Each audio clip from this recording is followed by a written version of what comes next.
أعوذ بالله من الشيطان الرجيم. بسم الله الرحمن الرحيم. الحمد لله رب العالمين الرحمن الرحيم مالك يوم الدين إياك نعبد وإياك نستعين اهدنا الصراط المستقيم صراط الذين أنعمت عليهم غير المغضوب عليهم ولا الضالين. السلام عليكم ورحمة الله تعالى وبركاته. بسم الله والحمد لله والصلاة والسلام على رسول الله. سبحانك لا علم لنا إلا ما علمتنا إنك أنت العليم الحكيم ولا حول ولا قوة إلا بالله العلي العظيم. قال الله تعالى في كتابه الكريم أعوذ بالله من الشيطان الرجيم بسم الله الرحمن الرحيم. يا أيها الذين آمنوا إن تطيعوا الذين كفروا يردوكم على أعقابكم فتنقلبوا خاسرين. Sadaqallahu. Wahai sekalian orang yang beriman, jika sekiranya kamu bersedia untuk mendengar, patuh dan taat, menerima pandangan dan pemikiran daripada orang-orang yang kufur, orang-orang yang ingkar, nanti mereka akan mengirim kamu untuk kembali semula menjadi kufur setelah kamu beriman. Maka ketika itu kamu akan berubah, akan bertukar, jadilah kamu sebagai orang-orang yang rugi. Muslimin, muslimat, tuan-tuan dan puan-puan, hadirin hadirat, hafizakumullah. Alhamdulillah pertama-tamanya, dan memang pun selama-lamanya tetap juga kita akan terus menyatakan rasa syukur kita, rasa terima kasih kita yang tak terhingga kepada Allah Ta'ala, Tuhan kita semua. Paling tidak Allah Ta'ala masih lagi mengurniakan kehidupan dunia kepada kita, sehingga berpeluang bukan sekadar kita nikmati betapa sempurna dan betapa sejahtera di dunia ini, bahkan ketika mana kita berpeluang hidup di dunia, itulah peluang yang terbaik untuk kita berusaha bekerja keras supaya apa juga yang diminta oleh Allah Ta'ala kepada kita, kita bersedia untuk melaksanakannya dan menyempurnakannya. Alhamdulillah pertemuan kita kuliah Zuhur kitab Imam Ghazali rahimahullah, kitab Taubat dan Liku-Liku. Qala musannif rahimahullah wa nafa'ana bihi wa iyyakum amin. Pembahagian manusia di akhirat.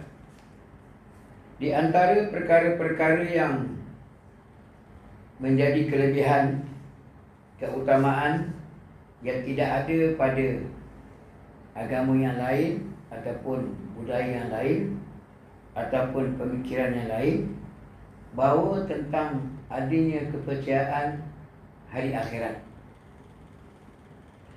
Hari akhirat macam juga macam kita melalui hari-hari dunia, cuma yang membezakan akhirat dengan dunia ni, akhirat ni dia lama, sehingga Allah Ta'ala biasa menyebut khalidina fiha abada, kekal abadi di dalamnya selama-lamanya. Tapi dunia sekejap. Paling lama pun umat Nabi siapa? Nabi Nuh, beratus tahun, 1000 tahun. Macam mana pun mati. Tapi di akhirat tak mati-mati. Macam mana? Macam tu lah. Tak mungkin kita akan tahu maklumat sebenar yang betul dan tepat tentang akhirat melainkan yang memberitahu kepada kita tu yang memiliki akhirat tu Allah Ta'ala. Sebab itu kalau kita perhati betul-betul fakta-fakta yang kita dapati dalam Al-Quran 30 juzuk itu, maka Allah Ta'ala ketika mana inginkan kita melakukan sesuatu patuh dan taat, sama ada melaksanakan yang disuruh atau meninggalkan yang larang, dia mesti akan mulakan dengan ya ayyuhalladzina amanu. Tadi mukadimah saya baca ya ayyuhalladzina amanu, wahai orang yang beriman, in tuti'un, jika sekiranya kamu bersedia untuk mematuhi dan mentaati alladzina kafaru, akan orang-orang yang ingkar. Tuan-tuan, apa juga perkara yang kita lakukan atau kita tidak melakukan, kesemuanya itu mau tak mau akan berkait rapat, memang ada kaitannya dengan Allah. Sama ada benda yang kita buat atau benda kita tak buat, tidak ada satu pun yang tidak ada kaitan dengan Allah. Kalau tengok sekarang ni kan Rabiul Awal, mana-mana sekarang ni orang menyambut Maulid. Sepanjang hidup seorang yang nama dia Muhammad, ada satu peristiwa yang agak mengerikan, tapi itu sebagai benda mukjizat.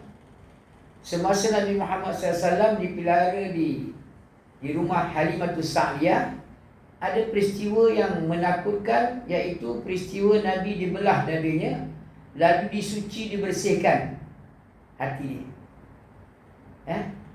Apa perlunya sehingga Allah Ta'ala menetapkan mesti dibersihkan hati Nabi itu? Pasal Allah Ta'ala merancang satu ketika nanti sampai masanya seorang yang nama Muhammad itu akan memikul beban tanggungjawab seorang Nabi, seorang Rasul.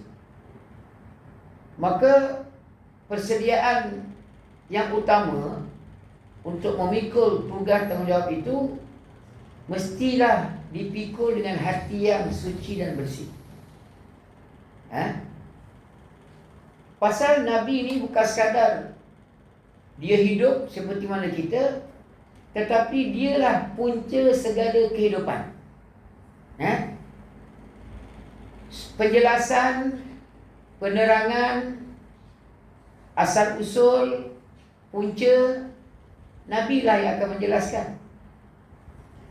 Tanpa seorang nama dia Muhammad yang Allah Ta'ala pilih dia sebagai Rasul dan Nabi, maka kita pun barangkali tak tahu macam mana nak makan. Kalau kita makan pun tanpa benda kita makan. Sebab itu kenyataan-kenyataan yang disebut dalam Al-Quran yang tersimpan 30 juzuk 114 surah itu, di antara kenyataan yang utama, wa ma Muhammadun illa rasul qad khalas min qablihi rusul afa immata aw qutila in qalabtum ala aqabikum.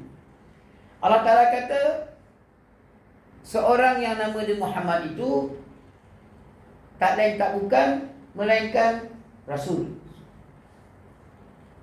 Apa penting, apa utama sangat Rasul tu?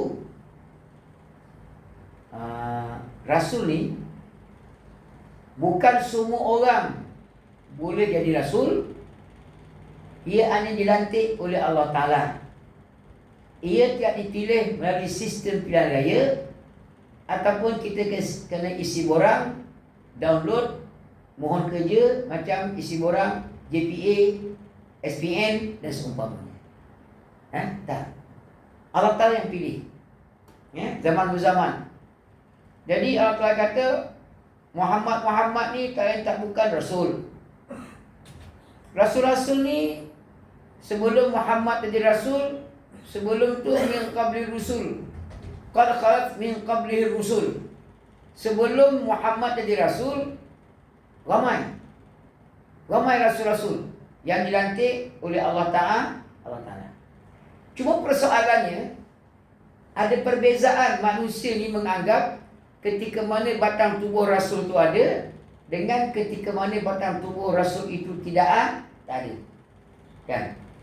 Afa'im mata, apakah kerana sekiranya mati, au qutila, ada sebahagian rasul itu terbunuh. Jadi kamu berubah, lalu kembali ke pangkal jalan yang tak beriman tu. Pasal tengok semasa Nabi Muhammad SAW itu hidup, orang beriman.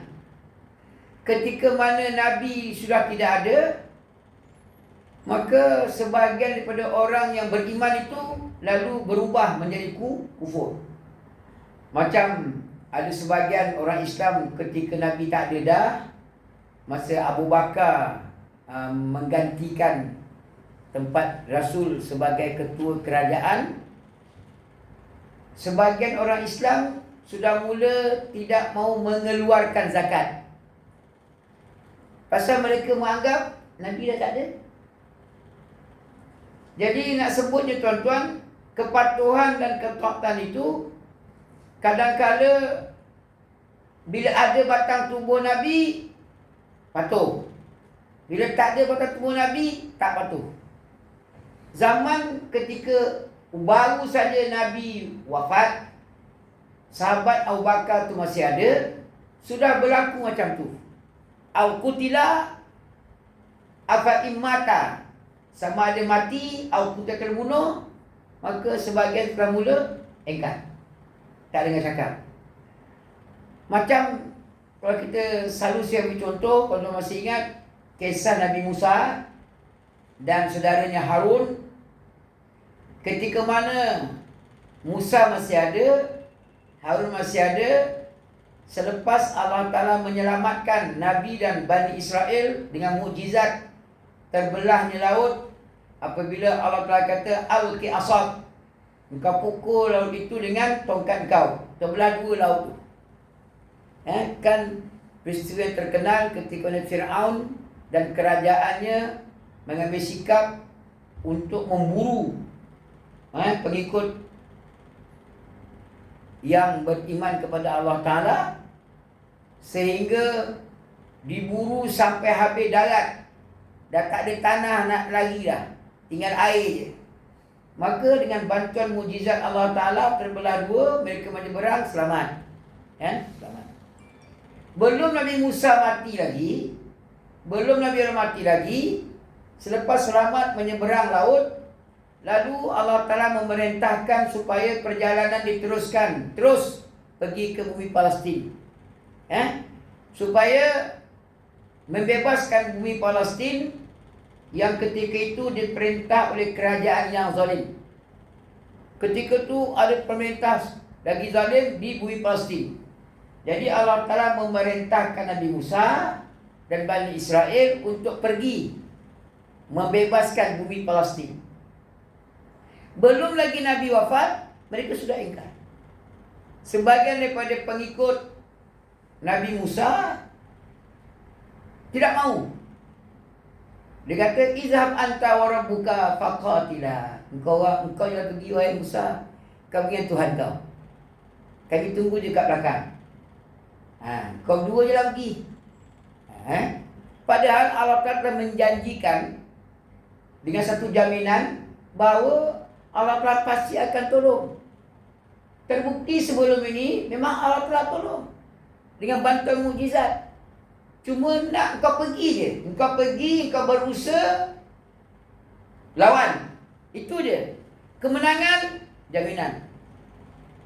Tapi oleh kerana keimanan itu satu benda yang suci dan bersih, keimanan itu tak boleh dijual beli. Keimanan itu harga dia mahal. Oleh kerana dia tak bersedia untuk membersihkan Tuan-tuan, soal keimanan ni soal yang penting.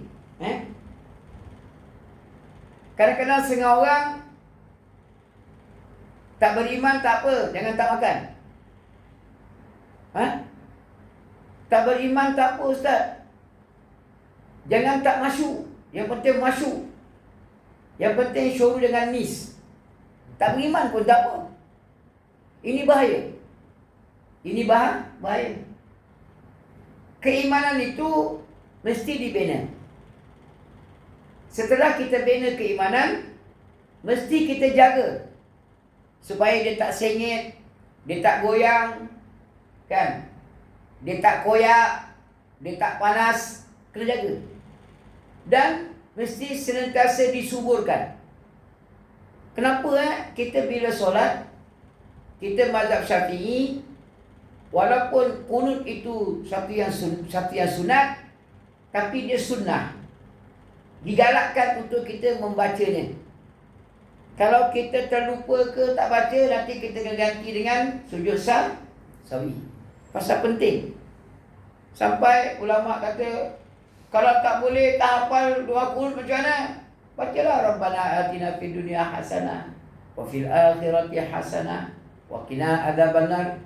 Kalau tak hafal juga, Rabbana atina fid dunya hasanah. Kalau tak hafal juga, kita kata apa lah. Pergi sembahyang ke Masjid India. Masjid India ada kunut. Di antara ayat-ayat yang kita doakan semasa kunut, Allahumma hdina fiman hadait. Wahai Tuhan kami, berilah petunjuk kepada kami seperti mana yang Engkau pernah berikan petunjuk kepada mereka sebelum ni. Mazhab Syafi'i, kunut masa subuh saja, selepas rukuk. Kalau berjemaah, imam baca, makmum aminkan. Kalau sembahyang seorang-seorang, kita baca sendirilah. Mazhab Maliki, kunut juga, tapi sebelum rukuk. Sebelum rukuk, selepas habis Fatihah, baca surah, lepas surah baca kunut. Tapi walaupun berjemaah, baca masing-masing dengan suara yang perlahan, sir. Masing-masing baca. Kalau Hanafi, dia tak ada. Kalau Hambali, dia bukan sekadar kunut tu dia baca waktu subuh, solat witir, atau di mana-mana saja solat, dia akan baca kunut. Nama dia nazilah, kunut nazilah. Kalau kita tengok imam-imam haramain di Mekah Madinah, kan bila baca kunut kan panjang-panjang, kan? Pasal nazilah ni suatu cara macam mana kita nak mohon restu kepada Allah Ta'ala. Kita tak berupaya dah nak menanggung beban tu. Saya pernah sebut dah itu kan bulan lepas. Sampai hari ini masalah saudara mara kita, bangsa kita Melayu Islam di Pulau Rempang, di Batam, masih lagi tak selesai. Walaupun tadi saya tengok dalam video seperti ada harapan lah. Ada harapan. Jadi kita kat Malaysia nak buat apa? Kita rakyat marhain nak tolong macam mana? Ustaz Abdul Somad yang terkenal tu kan, dia warga negara, dia bersimpati. Dia pun tak kata bersimpati itu je lah. Lalu dia tahu dah mereka mempertahankan rumah, pertahankan tanah sawah, pertahankan tempat tinggal daripada diceroboh. Maka teraniaya. Nelayan tak sempat nak pergi ke laut tangkap ikan. Petani tak sempat nak mendapatkan hasil tanaman. Pasal sibuk nak pertahankan, takut diserang oleh tentera, aparat keparat, Indonesia kan, aparat kan, tentera dan askar, aparat nama dia kan, bukan keparat. Keparat lain, aparat Indonesia. TNI, Tentera Negeri Indonesia, tentera. Lepas tu ada polis kan. Jadi oleh kerana mereka nak pertahankan kampung halaman, rumah, tempat cari makan, yang mereka ini telah mendiami bukan sebelum dia mak ayah, sebelum mak ayah nenek, sebelum nenek moyang, atau apa lagi, 7-8 keturunan sudah mendiami Pulau Rempang tu. Tiba-tiba atas kuasa sebuah kerajaan yang konon-kononnya ingin membuat satu pembangunan kepada Pulau Rempang, Kepulauan Riau, oleh kerana ada toke-toke, taikun-taikun besar atas nama pembangunan kemajuan, konon-konon nak tolong, maka diinjek bertriliun-triliun wang ringgit. Jadi kita boleh buat apa? Ustaz Abu Somad, warga negara Indonesia, bukan tolong apa pun, tolong cari duit, order makanan, pergi hantar pada penduduk yang tak sempat nak masak, sibuk jaga, pertahankan kampung. Ialah tuan-tuan, 16 kampung akan kehilangan kampung itu, akan ditukar atas nama pembangunan. Jadi kita yang seagama, kita merasa simpatilah. Jadi apa yang kita boleh bantu? Doa lah. Doa kunut nazilah. Kalau kita tengok pengalaman kunut nazilah ni, kalau di Mekah tu, Ramadan tu dia baca, lenguh tangan angkat ni, panjang, lama. Saya nak fokuskan dalam kunut nazilah tu ada wording sebut Allahumma hdina fi man hadait. Kan? Allahumma hdina tu kita nak mohon Allah Ta'ala berikan petunjuk. Setiap subuh kita baca Allahumma hdina fi man hadait, amin. Allahumma hdina fi man hadait, amin. Kan? Minta petunjuk tu setiap kali subuh satu. Kata Syafi'i lah. Nanti bila kita sembahyang biasa, walaupun kita tak berkunut, tapi kita baca suratul Fatihah. Di antara ayat suratul Fatihah ada nama dia Ihdinas siratal mustaqim. Wahai Tuhan, tunjukkanlah kami jalan yang lurus. 17 kali satu hari kita solat, 17 kali kita mengulangnya. Itu tak masuk lagi solat sunat, tak masuk lagi solat-solat sebelum semayang, lepas semayang, tahiyatul masjid. Tak masuk lagi solat-solat bangun malam, solat duha. Tak masuk lagi Al-Fatihah kita baca lepas daripada kita solat, wirid zikir. Tak masuk lagi Fatihah kita baca masa tahlil Yasin. Tak masuk lagi Fatihah yang kita baca sebelum kita kuliah, sebelum kita buat program. Mari sama-sama ambil berkat Al-Fatihah. Tuan-tuan, ketika mana kita berjaya mengenali dan memahami Fatihah itu, salah satu wording Fatihah tu, tunjukkanlah kami jalan lurus. Kita minta tunjuk apa lagi tuan-tuan? Kita Islam dah, bersunat dah, dah cukup jambul dah, janggut pun dah beruban dah, pergi Mekah dah, umrah dah. Dia minta tunjuk apa lagi? Kan, kalau kita fikir kan, yalah, selama 30 tahun kita hidup, 30 tahun kita solat subuh, 30 tahun kita doa kunut. Kan, kenapa kena disebut? Kenapa mesti kita mengulang-ulangnya? Mengulang-ulang, saya ulang. Kenapa macam tu? Kenapa? Saya ulang. Tak ada kena-mengena hidup atas berbati, Sekarang berada di New York, berucap dengan ramai, semua orang keluar, memalukan negara.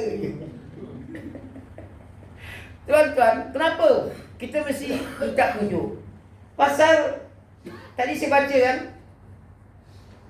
in tuti'u fariqam minal ladzina utul kitab yaruddukum. Kita hidup atas dunia ni akan sentiasa berhadapan dengan musuh-musuh agama. Tuan-tuan kan selalu saya cakap, kita ni manusia ada musuh. Kalau kita tak cari musuh, musuh tetap akan cari kita. Kalau kita melarikan diri ke mana-mana pun, musuh akan kejar kita. Oleh itu, kenalilah musuh. Pasal musuh ini akan senantiasa berusaha bekerja keras untuk mengheret kita kembali ke belakang untuk engkar kepada Allah Ta'ala. Sebab itu, kalau tidak ada petunjuk, kita akan berhadapan. Nak solat ke tidak? Nak solat ke tidak? Nak makan ke tidak? Nak tengok ke tidak? Nak baca Quran ke tidak? Nak mengaji ke tidak? Nak ambil tahu ke tidak? Nak ambil peduli ke tidak? Pasal kita akan berdepan dengan benda macam tu. Nak ke tidak? Nak ke tidak? Nak ke tidak? Kalau tidak ada petunjuk daripada Allah Ta'ala, tak mungkin kita akan memilih sesuatu yang betul dan tepat. Kita ni kan hari ni bebas. Dunia ni tuan-tuan, beza dengan akhirat. Dunia ni bebas. Dunia hari ni tergambar depan mata dunia tanpa sempadan. Dunia tanpa sempadan. Bukan sekadar maklumat tu dunia tanpa sempadan, internet, medsos, TikTok. Sempadan negara pun dah macam tak ada dah rupa. Kita pergi ke Kuala Lumpur hari Ahad, pergi pasar borong. Woi, aku ni mimpi ke apa? Apa pasal? Dah tak macam pasar Selayar. Dah macam pasar Bangla. Dah macam pasar Myanmar. Hari ni kalau kita tengok banyak orang mengungut kan. Pergi ke Seremban, dah macam Nepal dah rupa Seremban.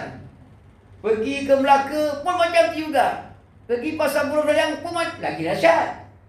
Tuan-tuan pergi ke Masjid Jamek satu Ahad, dapat dah tak macam Malaysia lah. Kalau coket lagi lah. Dunia tanpa sepadan ni dulu ingat internet, maklumat kan. Sekarang ni kita kata sempadan negeri pun dah tak macam Malaysia lah. Terbuka sangat. Tak ada sempadan lah. Aku panggil multiracial. Berbilang bangsa, berbilang suku, kan? Tak ada sempadan dah. Orang boleh naik kenderaan tanpa lesen, tanpa road tax. Orang boleh angkut apa saja dia nak angkut atas motor tayar 3.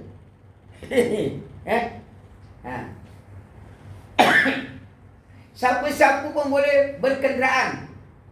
Siapa-siapa pun boleh jadi penumpang. Tak ada sempadan lah. Kalau kita tidak ada petunjuk daripada Allah Ta'ala, Dialah satu-satunya Tuhan yang paling berhak untuk memberikan petunjuk.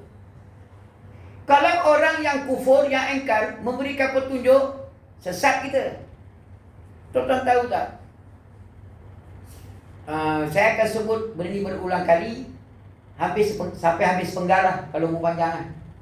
Kalau umur panjang rezeki sampai habis sepenggal ni, saya akan ulang selalu. Kerajaan Islam Osmaniyah yang hebat tu, dia antara punca jatuh, ranap, runtuh kerana mereka telah berjaya merancang untuk merosakkan pemikiran anak-anak muda. Anak-anak muda ketika itu sangat berpengaruh.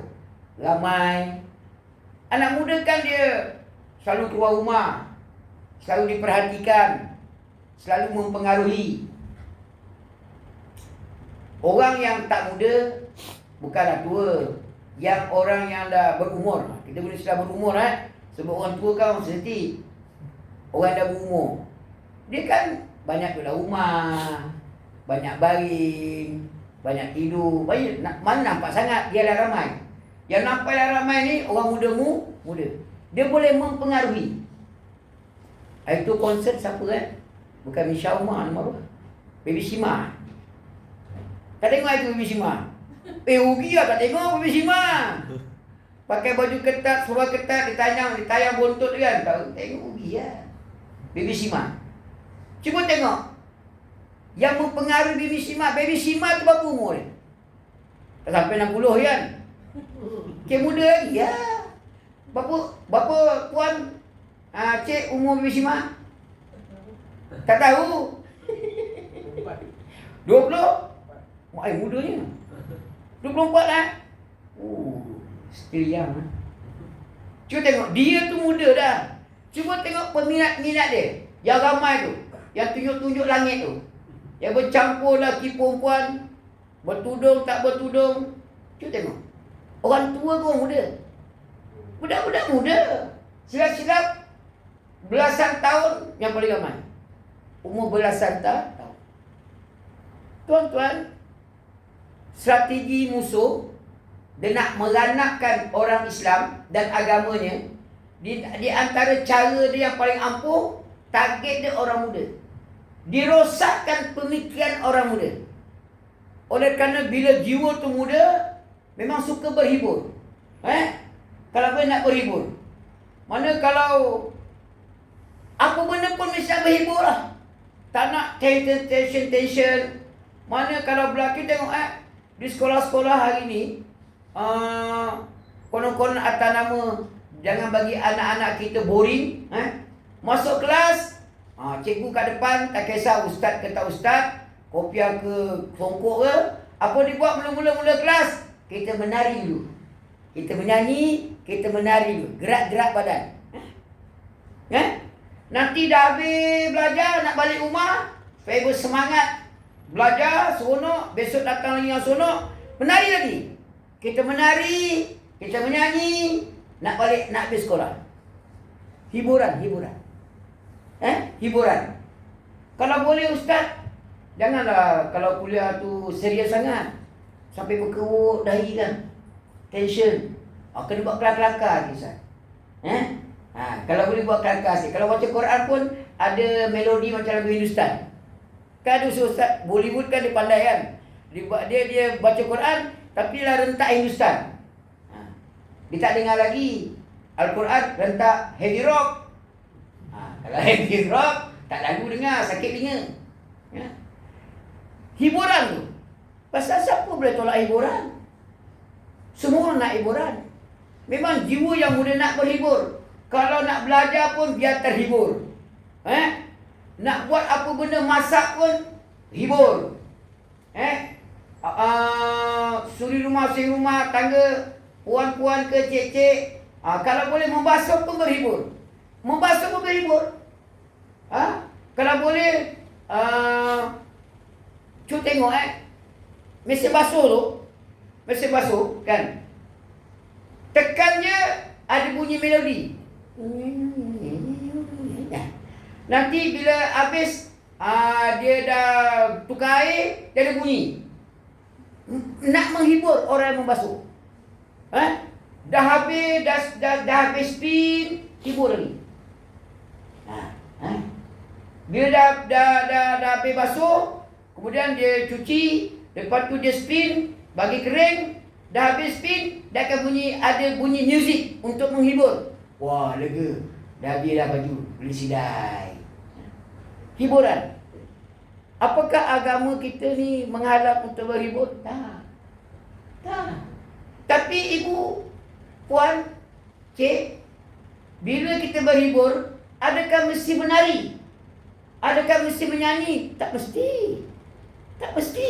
Tapi musuh-musuh Islam untuk meranakkan pemikiran, maka mesti berhibur, mesti dengan muzik, mesti dengan menari, mesti dengan menyanyi. Mesti. Orang dah berumur, nak menyanyi suara pun tak sedap dah kan. Kan menyanyi kan takut hujan turun. Kalau orang berumur, kalau menari, pinggang pun sakit dah. Kalau boleh menari 3-4 jam, menyanyi 3-4 jam, orang muda-muda. Memang seronok. Melompat-lompat, terkinja-kinja, seronok. Release tension. Bila orang muda berjaya dirosakkan pemikiran dia, maka dihasut kerajaan ni jahat, kerajaan ni zalim, kita kena ubah. Tombang Osmania. Tombang. Tuan-tuan, Israel, negara Israel ketika hari ini, di antara benda yang dia sangat jaga rakyat dia ialah anak muda. Start daripada, kalau dulu start daripada sekolah rendah, ketika hari ni start daripada dalam perut tu dia mula jaga dah, supaya legasi Israel itu tidak putus, supaya kesinambungan kepala otak Yahudi Israel itu tidak terputus. Maka mereka jaga anak muda yang akan menggantikan orang tua yang nak mati besok-besok. Pengganti. Mesti ada pengganti. Sebab itu di antara cara macam mana legasi kepala otak Israel yang jahat itu berterusan, maka diutamakan satu benda nama dia pendidikan. Pendidikan. Sebab itu kalau kita betul-betul seriously untuk meneruskan generasi yang terbaik, maka pendidikan itulah memberikan sumbangan yang dahsyat dan hebat untuk menentukan generasi akan datang itu macam mana. Kasih sebut itu, Eropah ketika hari ini, oleh kerana inginkan kemajuan tanpa alasan, tanpa asas yang kuat dengan agama, mereka inginkan suatu yang tamadun, yang maju, tetapi mereka tidak mengambil secara yang lengkap. Hari ini 60% penduduk Eropah lahir tanpa bapa. Lahir tanpa bapa. Makna dia, masyarakat itu dibina tanpa dibina dengan baik melalui sistem keluarga. Maknanya ialah bila anak tanpa bapa, tak kahwin lah. Anak tu hasil zina. Anak tu hasil 60%, tuan-tuan. Itu memang diakui oleh PBB ke PBB? PBB ya? Memang diakui. Itu masa berapa tahun dulu? 60%. Saya, minta maaf saya seminggu dulu ni saya suka tengok cerita Korea. Tapi bukan cerita Korea yang full daripada awal pakai. Itu 2-3 jam tak larat tengok. Bila kita buka Facebook, muka buku kan kita boleh scroll kan. Saya suka tengok cerita Korea tu, yang part-part tentang bully. Budak sekolah, budak kolej, dia bully sama-sama ni. Budak perempuan bully budak perempuan. Budak lelaki bully budak lelaki. Budak lelaki bully budak perempuan. Kadang-kadang budak perempuan pun bully budak lelaki. Itu tak masuk lagi anak pelajar-pelajar bully guru. Pelajar-pelajar bully guru. Satu cerita Korea tu, saya tengok tu, sampai pelajar dia sampai berdarah-darah muka semua kan, dah bergaduh atas atap tu. Bergaduh beria, last sekali dia keluar bersekolah. Dia kata apa? Satu Korea ni, satu sekolah pun tak guna dia. Satu Korea ni, kerajaan dia tak pandai jaga rakyat dia. Sekolah tempat melahirkan gangster dan samsing. Dia keluar dari sekolah. Dia tak nak pergi sekolah dah. Baik aku keluar dari sekolah dia. Tuan-tuan, pengarah-pengarah penerbit filem, dia buat filem tu kadang-kadang sebagian besarnya reality. Kita tengok Piramli, dia buat cerita tu, reality tak reality. Hari ni kita akan dapat realitinya Piramli buat cerita. 40 penyamun, salah pangkah tandas, kan? Salah pangkah tandas. Tak real lah. Reality lah. Hoi ya hoi. Itu bukan reality. Itu reality ke tidak? Penerbit, tuan-tuan, kebanyakan filem-filem, bukanlah semua, kebanyakan, semuanya diasaskan, direka cipta pengalaman hidup. Pengalaman hidup. Bukan pengalaman yang direka-reka macam science fiction tu. Tak. Yang betul-betul. Bagaimana kecelaruan rumah tangga, bagaimana suami pintu depan, isteri pintu belakang. Kalau tuan-tuan orang Kuala Lumpur mungkin PAS kena faham kan. Pasal orang Kuala Lumpur mana ada rumah pintu belakang? Ada. Rumah flat mana ada pintu belakang? Tingkat belakang ni lah. Walaupun tak ada pintu belakang, tapi lagi dahsyat kejahatan dia, dua-dua pintu depan. Dua-dua pintu dia depan. Kenapa berlaku semua ni tuan-tuan? Kerana kita tertarik. Saya pun tak ada musuh-musuh Islam ni. Kalau kita tak cepat menyedari akan kejahatan mereka, mereka akan sentiasa menarik. Kan selalu kita diperdengarkan, wala tarda angkal yahud wala nasara hatta tattabi'a millatahum. Yahudi Nasrani tuan-tuan, musuh-musuh Islam, memang selama-lamanya takkan senang hati. Mesti cemburu, mesti dengki, mesti khianat. Sehinggalah kita mengikut dia hatta tattabi'a millatahum. Ketika mana kita bersedia untuk mengikut jejak langkah dia, ketika itu baru dia senang hati. Saya sebut balik Pulau Rempang tu, zaman Habibie. Saya tak boleh buat contoh Malaysia 3R. Kita ambil contoh negara luar, Indonesia. Ada tak ada orang Indon sini kan? Ada.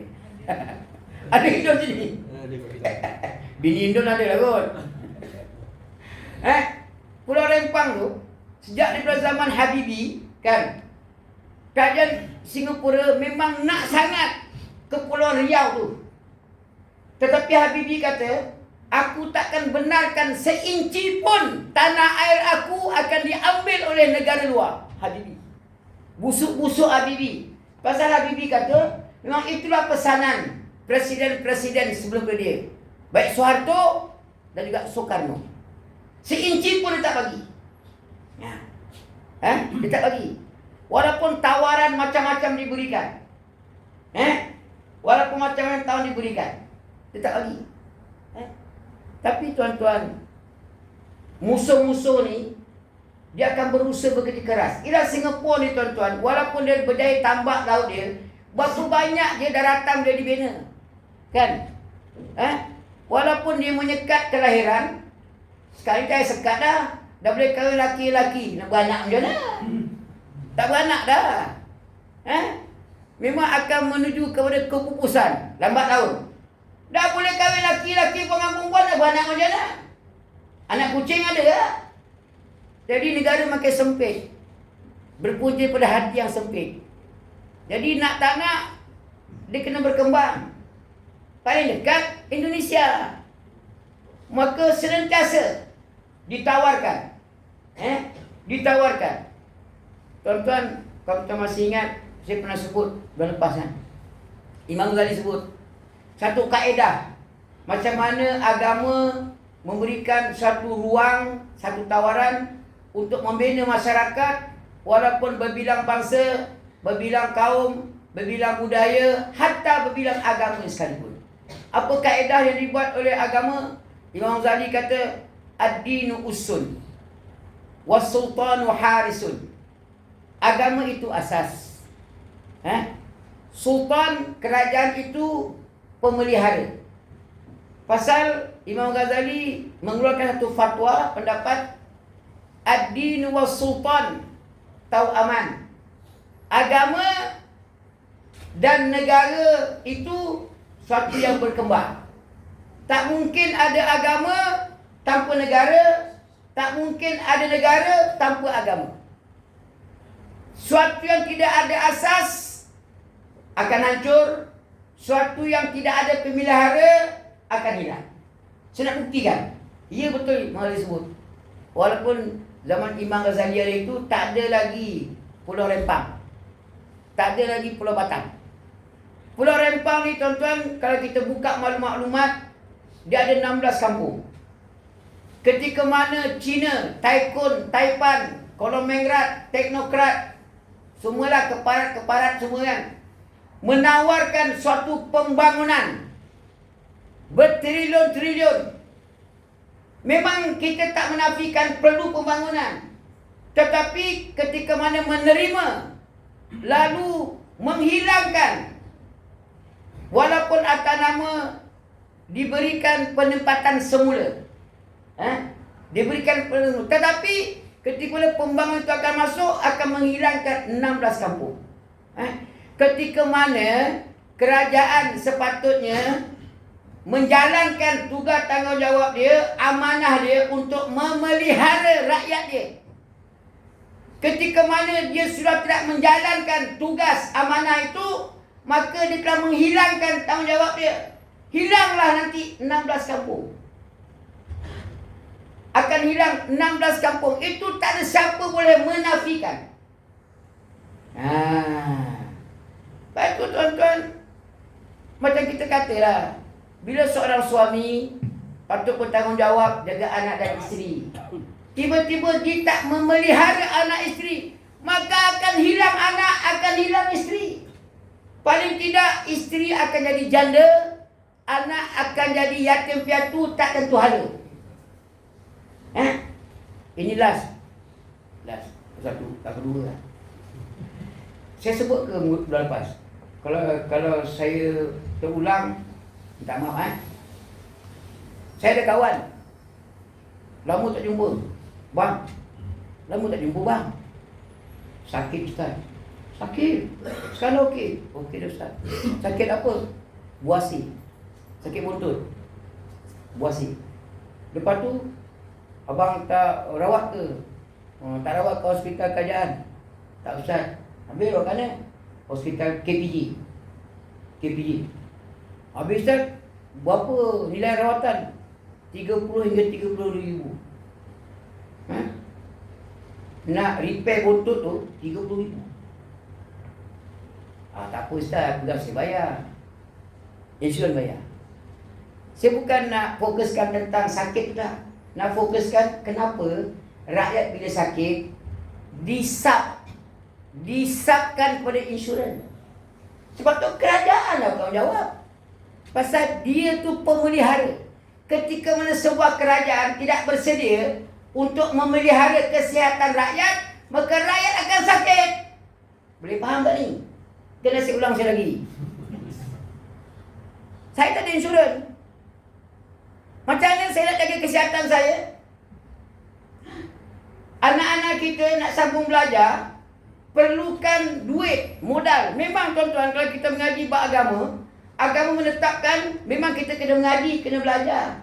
Tapi di antara syarat untuk menyempurnakan sebuah pengajian dan pelajaran, mesti ada modal. Duit lah. Paling tidak nak daftar. Nak daftar bukan sikit sengah. Kalau duit ketika tu tak ada, macam daftar. Ketika duit tak ada nak daftar, memang tak belajar. Jadi macam mana nak menghasilkan generasi akan datang yang bijak dan pandai, profesional, kalau tak belajar? Akhirnya akan melahirkan generasi akan datang yang tak belajar. Saya tak nak kata bodoh, orang marah kan? Macam mana nak mengisi pembangunan? Macam mana kita nak meneruskan kehidupan kalau tidak ada generasi sebahagian yang pandai dan cerdik? Tanggungjawab. Sebab itu tuan-tuan terima hakikat. Macam mana pun agama ni perlukan kerajaan. Macam mana pun kerajaan ni perlu kepada agama. Wallahu a'lam. Sekadar itulah kita akan kupas panjang. Akan datang sampai sepenggal. Sampai kepada Allah Ta'ala, sampai kepada saya, mohon ampun dan maaf. Aku qali hadza wa astaghfirullahaladzim. Wassalamualaikum warahmatullahi taala wabarakatuh. Waalaikumsalam.